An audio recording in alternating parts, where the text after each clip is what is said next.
portofolio dengan return tertinggi pada risiko tertentu atau portofolio dengan risiko terendah pada return tertentu. Investor perlu mempertimbangkan dan menentukan saham apa saja yang membentuk portofolio dan dapat mencapai efisiensi maksimal. Gitu loh. Sekarang ada orang yang trading di bursa efek, nggak punya stok Universe, dan dia cuma lihat tiap hari adanya berita dari grup saham atau berita yang ada di CNBC mungkin tentang satu saham yang akan merging dan sebagainya.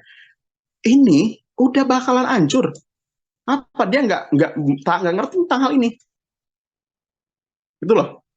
Nah, CCSI itu hadir untuk memberikan kita gambaran tentang portofolio kita di suatu saham itu akan optimum atau akan efisien.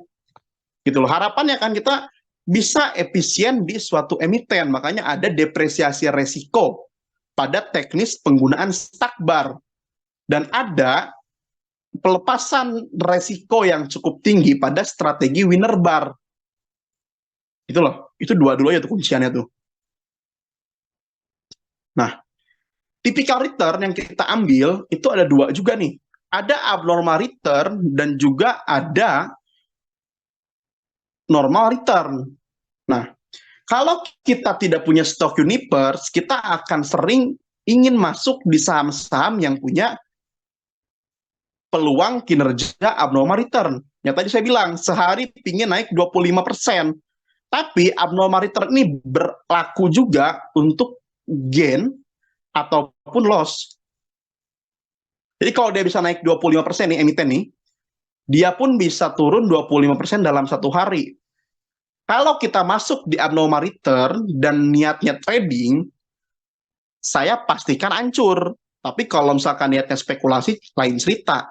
Karena spekulasi dia nggak punya batas stop loss.